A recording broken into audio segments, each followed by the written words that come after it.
요한은 요한복음을 기록할 때에 대단히 분명한 목적을 가지고 있었습니다. 예수께서 제자들 앞에서 이 책에 기록되지 아니한 많은 표적들도 많이 행하셨으나 오직 이것을 기록함은, 요한복음을 기록하는 것은 너희로 예수께서 하나님의 아들 그리스도이심을 믿게 하려 함이요 또 너희로 믿고 그 이름을 힘입어 생명을 얻게 하려 함이니라. 요한복음을 읽으면 예수님께서 하나님의 아들 그리스도이심을 믿게 됩니다. 그리고 예수님이 하나님의 아들 그리스도임을 믿고 그 예수님의 이름을 힘입어 생명 곧 구원을 얻게 됩니다. 저희들이 요한복음을 읽을 때마다, 그리고 계속적으로 지금 요한복음에 대해서 주일날 말씀을 증거하는데, 이 말씀들, 그러니까 예수님의 하나님의 아들 그리스도라는 이 주제를 항상 염두에 두어야 합니다. 하나님의 아들 예수 그리스도라는 관점에서 요한복음은 크게 두 부분으로 나눌 수 있습니다. 1장부터 12장 그리고 13장부터 마지막 21장까지입니다.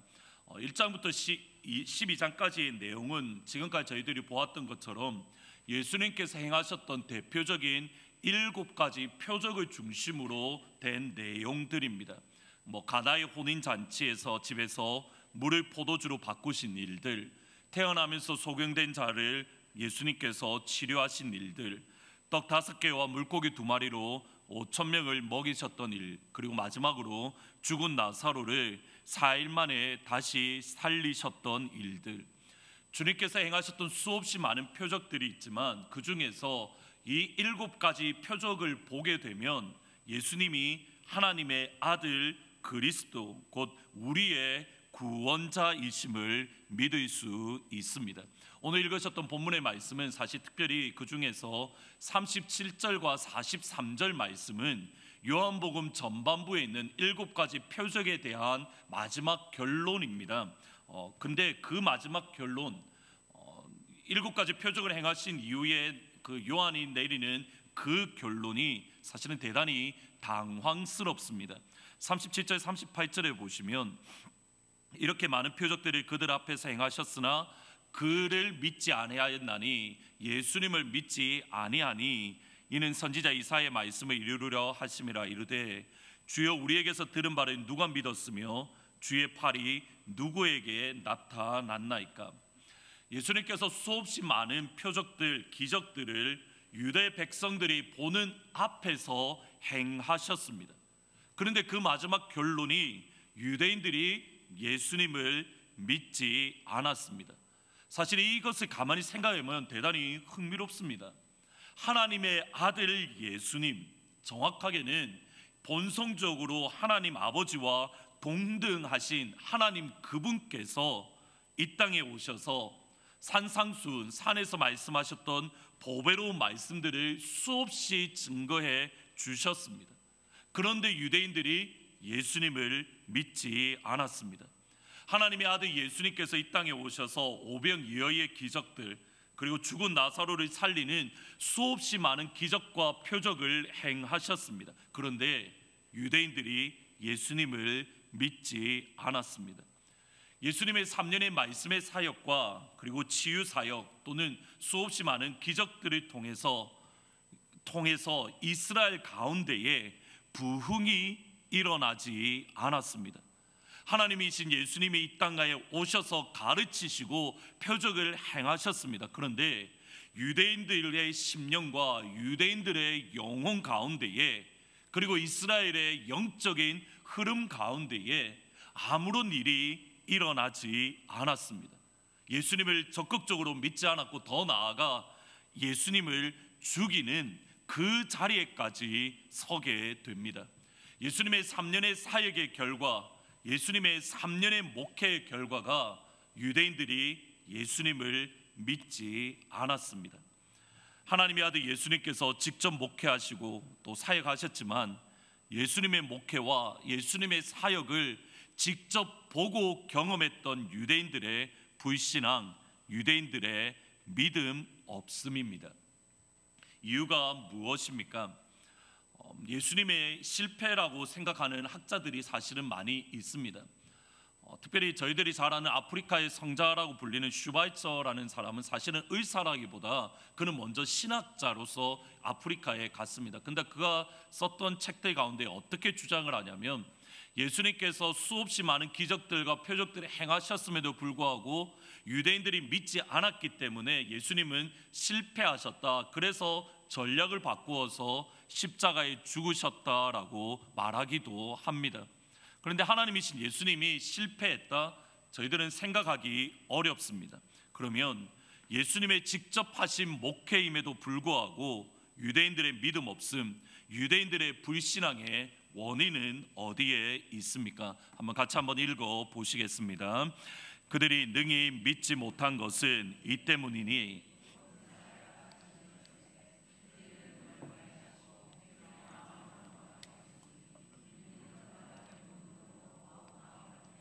돌이켜 내게 고침을 받지 못하게 하려 함이라 하였음이더라. 지금 읽으셨던 말씀은 이사야 6장에 나오는 말씀입니다. 언젠가 이사야 6장으로 조금 더 자세하게 말씀을 드리겠지만, 이 말씀만 가만히 보시면 이러한 내용입니다. 하나님께서 이스라엘 백성들의 눈을 멀게 하셨습니다. 하나님께서 이스라엘 백성들의 마음을 완고하게 만드셨습니다. 그것 때문에 하나님께서 이스라엘 백성으로 보지 못하게 만들고 하나님께서 이스라엘 백성들의 마음을 완고하게 만드셨기 때문에 이스라엘 백성들은 고침, 치료, 회복, 구원을 받지 못했습니다. 눈여겨보실 것은 이겁니다. 근원을 따지고 올라가면 이스라엘 백성들 가운데 아무런 일이 일어나지 않은 그 근원을 따져가면 다름 아닌 하나님께 있습니다. 하나님께서 눈을 멀게 하셨고 하나님께서 완고하게 만드셨습니다. 마치 이스라엘 백성들의 불순종, 이스라엘 백성들의 불신앙, 이스라엘 백성들의 믿지 않음이 다름 아닌 하나님께 있는 것처럼 보입니다. 실제로 많은 사람들이 내가 죄를 지었다라는 거 할 때에 그 원인을 하나님께 불평하는, 하나님을 향하여 블레임하는 경우가 종종 있습니다. 대표적인 예가 아담입니다. 아담이 이르되 하나님이 주셔서 나와 함께 있게 하신 그 여자, 그가 그 나무 열매를 내게 주므로 내가 먹었나이다. 사실은 아담의 자손인 모든 남편들의 특징이 사실 이 구절 속에 다 담겨져 있습니다. 한번 가만히 잘 보셔야 됩니다. 먼저 선악과를 먹은 아담과 하와를 하나님께서 먼저 찾아오셨습니다. 그리고 왜 선악과를 먹었느냐라고 아버지께서 물으셨습니다. 아담의 답을 보면 이렇게 말합니다. 나는 아무 잘못이 없습니다. 나는 아무 죄가 없습니다 라고 말하는 것과 같습니다. 아담의 대답은 이겁니다. 아내 때문에 내가 선악과를 먹은 게 아니라 나는 먹지 않으려고 했는데 선악과를 아내인 하와가 나에게 주었기에 먹었다라고 강조합니다. 사실은 히브리어를 보면 이렇게 됩니다. 여자, 그가 나무의 열매를 내가 주어서 내가 먹었습니다. 모든 블레임을 지금 누구에게 하고 있냐면 아내에게 모든 블레임을 하고 있습니다. 근데 단순히 아내에게 블레임하는 정도가 아니라 한 걸음 더 나아갑니다. 하나님께서 주셔서 나와 함께 있게 한 그 여자, 첫 번째 아담은 아내에게 블레임을 합니다. 그리고 더 나아가서 그 아내가 어떤 아내냐면 하나님께서 내게 주신 그 아내 하와가 내게 선악과를 주어서 내가 선악과를 먹었습니다. 그러면 이것을 종합해 보면 아담이 선악과를 먹은 이유는 어디에 있습니까? 그 자신도 아니고 심지어는 그 아내도 아니고 하나님께서 내게 주신 아내가 나에게 선악과를 주었기에 그 원인을 하나님 아버지에게 두고 있습니다. 사실은 이것이 아담의 답이고 우리가 말은 하진 않지만 우리 속에 있는 답입니다. 선악과를 하나님께서 괜히 만드셔서 아담이 죄를 지었기 때문에 아담은 하나님 때문에 죄를 지었다. 이것이 우리가 늘 하는 불평이고 이것이 우리가의 삶 속에 있는 모습입니다. 그러면 과연 아담은 하와 때문에 선악과를 먹은 겁니까? 과연 아담은 하나님 때문에 선악과를 먹은 겁니까? 하나님께서 우리의 눈을 멀게 하시고 하나님이 우리의 마음을 완악하게 만드셨기에 우리가 죄를 지은 겁니까? 성경은 분명하게 이렇게 말씀을 합니다. 같이 한번 읽어 보시겠습니다.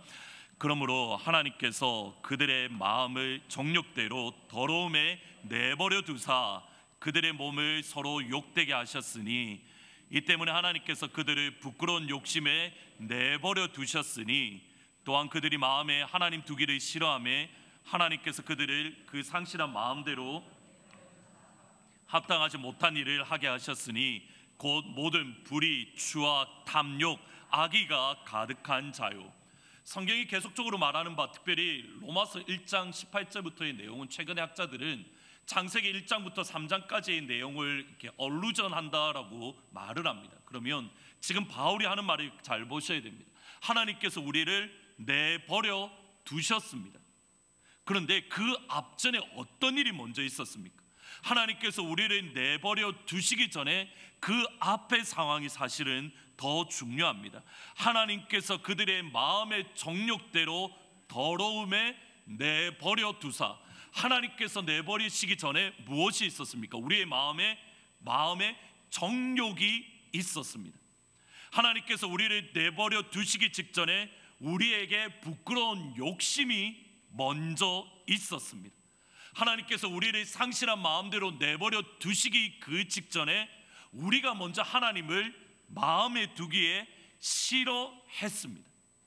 하나님께서 우리를 내버리시기 전에 우리가 먼저 하나님을 마음에 두기 싫어했고, 하나님께서 우리를 내버려 두시기 전에 이미 우리의 영혼은 정욕의 더러움으로 가득했고, 하나님께서 우리를 내버리시기 직전에 우리의 심령은 이미 부끄러운 욕심으로 가득해 있었습니다. 이미 우리의 영혼 가운데에 불의와 추악, 탐욕과 악의가 가득했습니다. 우리의 심령 가운데에 불의와 추악, 악의와 탐욕이 가득한 그 시점에 하나님께서 내버려 두셨다라는 말은 하나님의 은혜의 손을 거두어 가셨다라는 의미입니다. 하나님께서 그를 버리셨다가 아니라 지금까지는 하나님의 은혜의 손길로 그를 붙잡고 계셨는데 더 이상 죄의 가운데 빠지지 않도록 그를 하나님의 은혜의 손으로 붙잡으셨는데, 더러움에 가득한 그 순간, 불의로 가득한 그 순간, 욕심으로 가득한 그 순간, 탐욕으로 가득한 그 순간 하나님께서 그 은혜의 손길을 거두어 가신 겁니다. 이것을 요한복음과 이사야의 말씀에는 이렇게 표현한 겁니다. 하나님께서 눈을 멀게 하셨다. 하나님께서 그들의 마음을 완악하게 하셨다. 그러면 예수님 당시 유대인들이 예수님을 믿지 않은 것은, 예수님이 직접 목회를 하시고 사역을 하셨음에도 불구하고 그들이 예수님을 믿지 않은 것은 하나님께서 그들의 마음을, 그들의 눈을 멀게 하셨기 때문이 아닙니다. 오히려 모든 이스라엘 백성들은, 모든 유대인들은 예수님의 목회와 예수님의 사역을 보고 예수님이 하나님의 아들 그리스도이심을, 예수님을 믿으면 구원받음을 분명히 알았습니다. 그럼에도 불구하고 예수님을 믿지 않았습니다. 그 증거가 42절 말씀입니다. 그러나 관리 중에도 그를 믿는 자가 많되 바리새인들 때문에 드러나게 말하지 못하니 이는 출교를 두려워함이라. 많은 사람들이 예수님을 믿었습니다. 하나님의 아들 그리스도이심을 알았습니다. 그럼에도 불구하고 그들은 주님을 믿지 않았습니다. 사실은 이 구절을 계속적으로 읽으면서, 주중에 설교를 위해서 읽으면서 문득 제 마음에 어떤 생각이 떠올랐냐면 2016년 미국 대통령 선거가 떠올랐습니다. 한번 2002년 전으로 저희들을 되돌아가 보시면 대부분의 예상을 깨고 트럼프가 미국 대통령으로 당선이 되었습니다. 근데 대통령 선거 직전에 있었던 많은 여론조사들의 결과들은 보면 항상 힐러리가 트럼프를 앞서고 있었습니다. 그래서 그 당시에 어떤 분위기였냐면, 여론조사 결과를 바탕으로 미국 사회에 가지고 있는 눈에 보이지 않는 유리천장, 여자라는 유리천장을 깨뜨리고 힐러리가 미국 첫 여성 대통령이 될 것이다. 모든 이들이 그렇게 예상했습니다. 근데 막상 대통령 선거 후에 개표한 결과는 정반대로 트럼프가 당선이 되었습니다. 사실은 트럼프가 당선된 이후에 많은 여론조사 기관들과 또 많은 메이저 뉴스들은 대단히 당황을 했습니다. 여론조사 결과는 분명히 힐러리가 앞섰는데, 모든 조사들이 앞섰는데, 접전도 아니고 힐러리가 앞섰는데 왜 그 결과는 트럼프가 이겼을까? 많은 여론조사들과 기관들과 뉴스에서 그 결과를 분석을 했는데 그 결과가 이것이었습니다. 샤이 트럼프. 내가 트럼프를 지지한다라고 여론조사에서는 당당하게 표현하지 못했지만 막상 선거할 때에는, 선거 당일날에는 그들이 트럼프를 그 현상을 두고 많은 사람들이 샤이 트럼프라고 이야기를 했습니다. 예수님의 사역의 결과 많은 관리들이 예수님을 하나님의 아들 그리스도이심을 알았습니다. 실제로 믿었습니다. 반복만큼 읽으셨던 말씀을 보면 많은 관리들, 많은 유대인들의 리더십들이 예수님이 하나님의 아들이심을 믿었습니다. 그럼에도 예수님을 향한 믿음과 예수님을 향한 신앙을 드러나게 말하지 못했습니다. 여기서 드러나게 말하다라는 말은 공적으로 그들의 믿음을 고백하다, confession in public이라는 뜻입니다.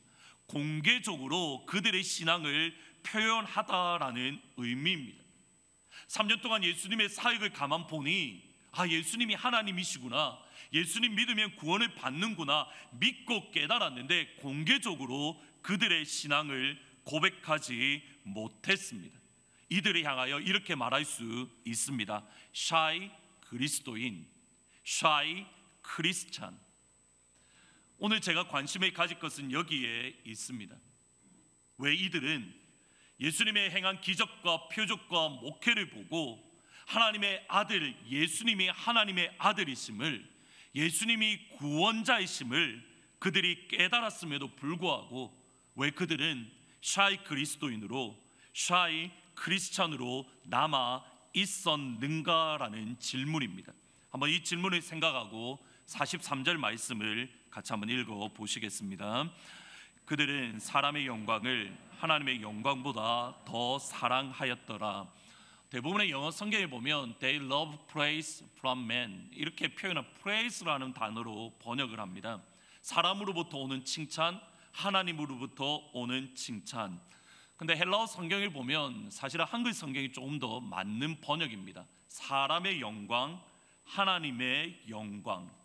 샤이 그리스도인, 샤이 크리스찬은 사람의 영광을 하나님의 영광보다 더 사랑하는 때에 샤이 그리스도인입니다.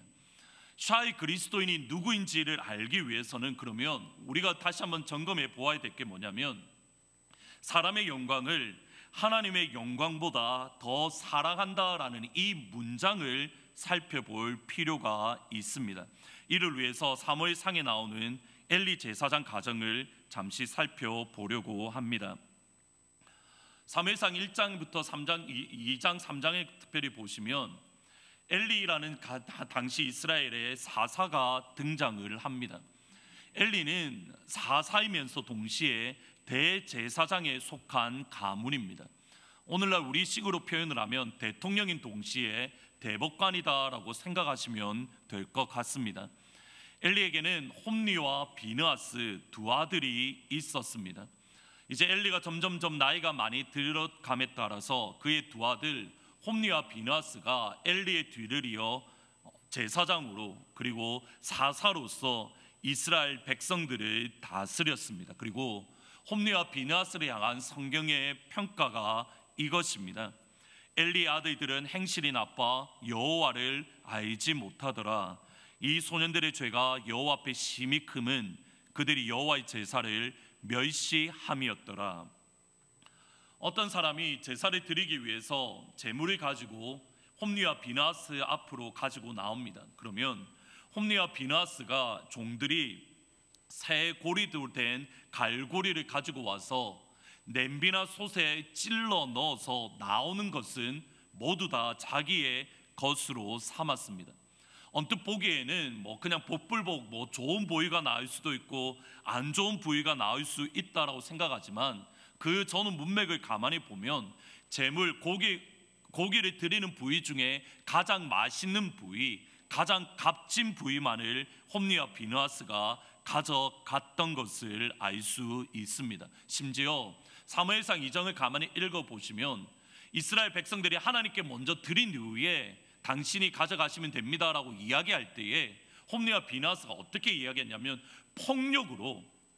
그가 폭력을 사용하면서까지 자기가 가지고 가고 싶은 부위를 빼앗아 갔습니다. 홈리와 비느하스의 죄는 단순히 자기가 먹고 싶은 부위, 그러니까 그냥 탐심이다라는 것이 아닙니다. 홈리와 비느하스의 모습은 내 욕심을 채운 정도가 아니라 하나님의 말씀에 정면으로 불순종하는 모습입니다. 제사장이 가져가야 될 부위가 당시에 정해져 있었습니다. 그런데 홈리와 비느하스는 내게 주어진 몫이 아니라 내가 갖고 싶은 것들, 내가 원하는 것을 빼앗아 갔습니다. 하나님께 정면으로 불순종한 겁니다. 홈리와 비느하스의 이런 행동을 하나님을 알지 못했다라고 표현합니다. 근데 생각을 해보셔야 됩니다. 홈리와 비느하스는 사사로 세움을 받았고 제사장으로 하나님을 섬겼습니다. 구약 성경에 어떤 말씀이 있는지 너무 잘 알았고 예배를 어떻게 드려야 될지 모든 이스라엘 백성들보다 더 잘 알았습니다.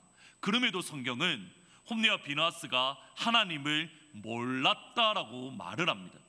여기서 알지 못하다라는 이 단어는 사실은 헤브리어는 남편과 아내의 그런 관계들을 표현할 때에 알다라는 의미입니다.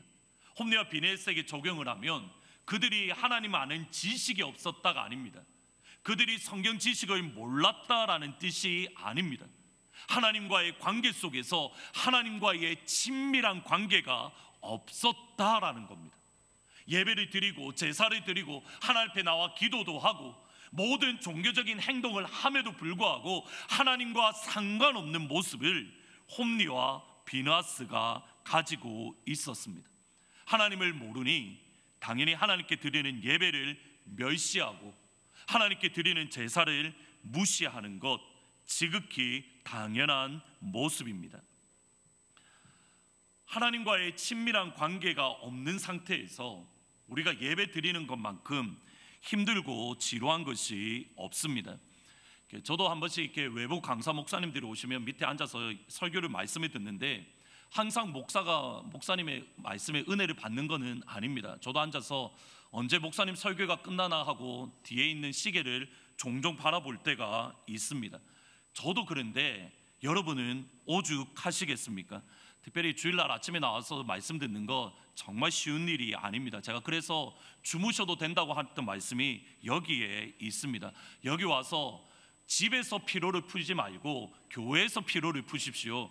잠도 어떤 잠이 달콤하냐면 대놓고 잠자는 것보다 잠깐 이렇게 냅하는 것, 잠깐 조는 게 가장 피로 회복에 좋습니다. 그래서 사실은 여러분의 설교를 가장 집중할 수 있게 돕는 방법이 뭐냐면 한동안 저희 시계가 고장났는데 시계를 어디다 딱 걸면 되냐면 여기 십자가에다 딱 걸어놓으면 모든 분들이 저를 향하여 집중하실 겁니다. 한번 실제로 한번 해볼까 생각 중입니다. 제가 가지는 관심은 여기에 있습니다. 홈리와 비느하스가 사사이고 대제사장임에도 불구하고 심지어 성막에서 평생을 살았지만 그들이 향한 평가가 하나님을 모른다, 심지어는 불량자다라고 표현합니다. 물론 기본적으로 그들의 죄입니다. 그들이 하나님을 향한 갈급함이 없었고 하나님을 만나고자 하는 열심이 없었습니다. 그런데 성경은 여기에서 한 걸음 더 나아갑니다. 2장 29절 말씀입니다. 같이 한번 읽어보시겠습니다. 너희는 어찌하여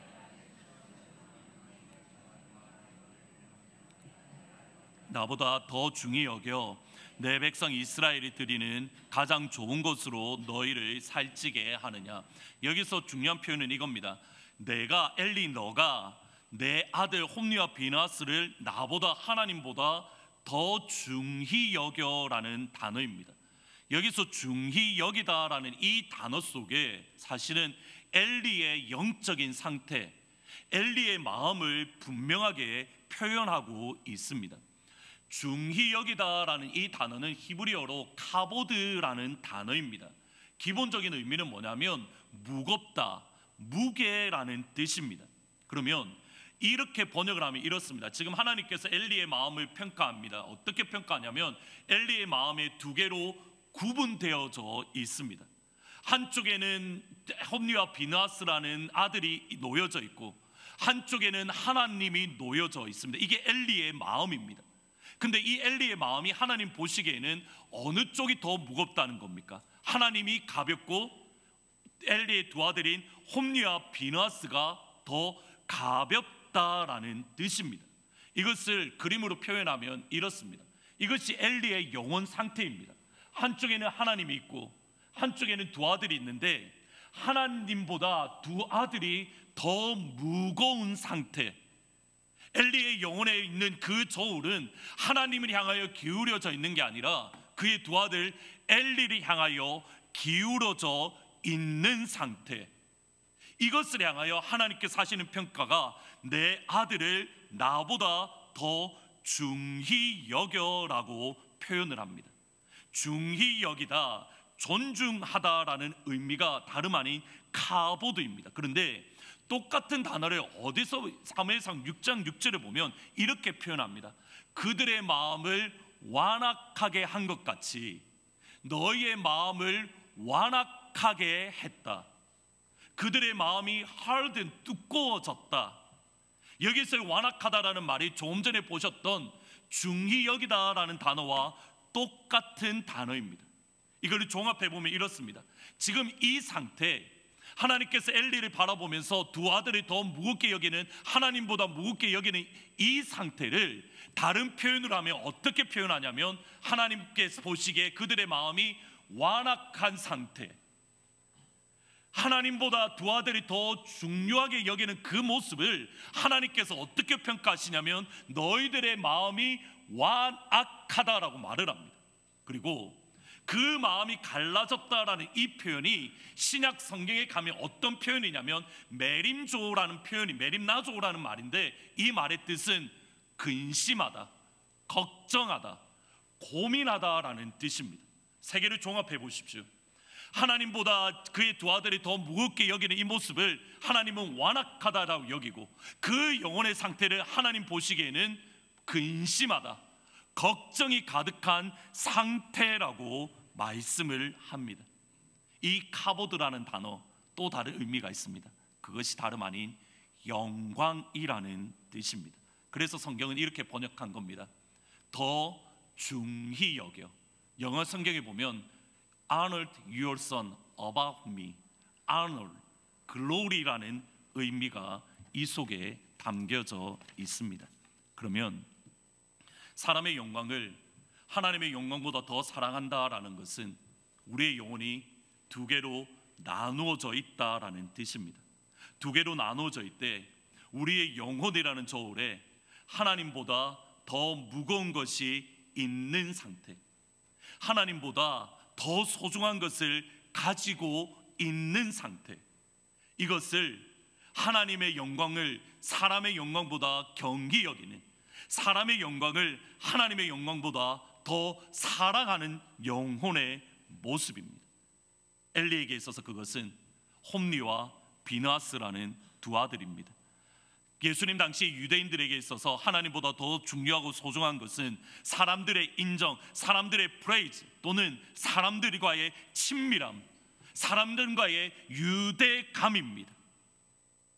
혹자에게는 그것이 직장일 수도 있고, 혹자에게는 그것이 돈일 수도 있고, 건강일 수도 있고, 심지어는 평안함일 수도 있고, 안락함일 수도 있고, 내가 가지고 있는 자유일 수도 있습니다.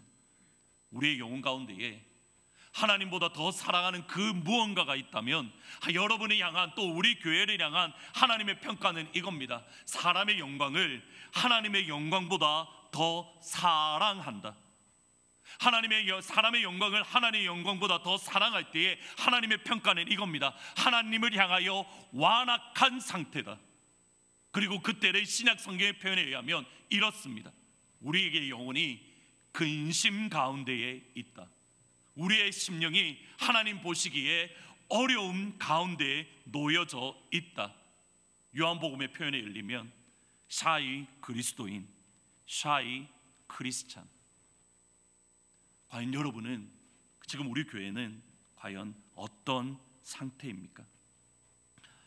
지난 2주 동안에 사실은 꽤 큰 충격적인 뉴스가 2가지가 있었습니다. 첫 번째로는 한국 지구촌 교회에 담임 목회를 하시던, 사실은 지난 6월달에 오셨던 이동훈 목사님은 8년 전에 은퇴하시고 그 뒤를 이어서 진재혁 목사님이라는 이제 한 50대쯤 되신 목사님이, 50대 중반 정도 되셨는데 그 목사님이 대를 이어서 2대 목회로 한국 지구촌 교회를 담임 목회하고 계셨습니다. 그리고 교회가 평안한 가운데에 대단히 모범적인 교회로 한국에서 많은 영적인 큰 소문과 많은 일들을 감당하고 계십니다. 그런데 9월 첫째 주, 9월 둘째 주 정도에 설교 시간에 나는 이제 담임 목사직을 사임을 하고 케냐 선교사로 나는 떠날 겁니다. 하나님의 부르심을 받아 나는 이제 케냐 선교사로 갈 겁니다라고 발표를 하셨습니다.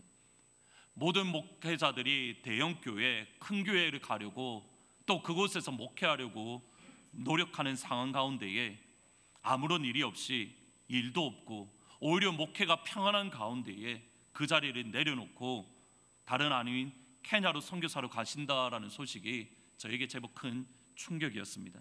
목사님의 설교의 내용이 이겁니다. 저는 지난 8년 동안 너무나 행복하고 감사한 축복의 시간들을 가졌습니다.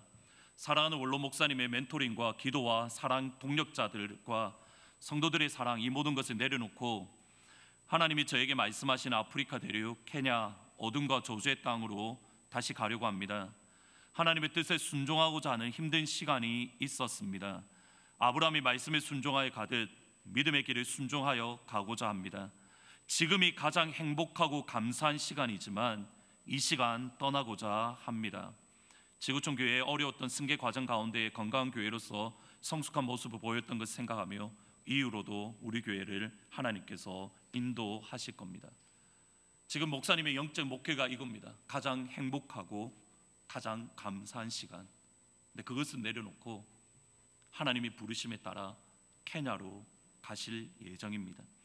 그리고 지난 주일입니다. 캘리포니아의 얼바인 온누리 교회를 담임하시는 권혁빈 목사님이 계십니다. 이 목사님 역시 사임한다라고 발표하셨습니다.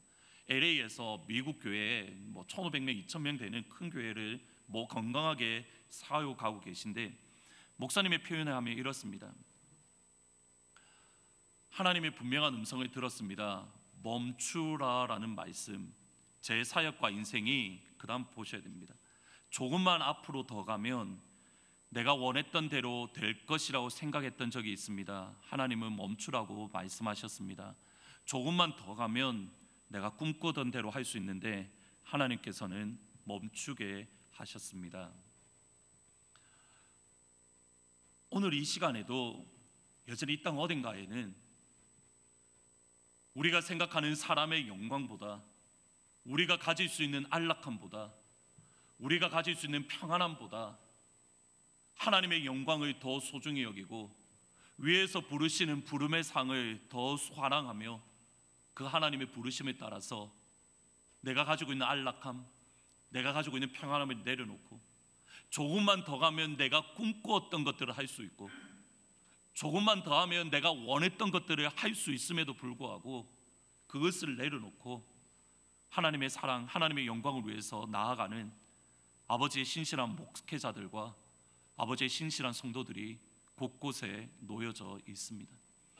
과연 하나님께서 우리 교회를 바라보시며 어떻게 평가하시겠습니까? 과연 하나님께서 여러분을 바라보시며 어떻게 평가하시겠습니까?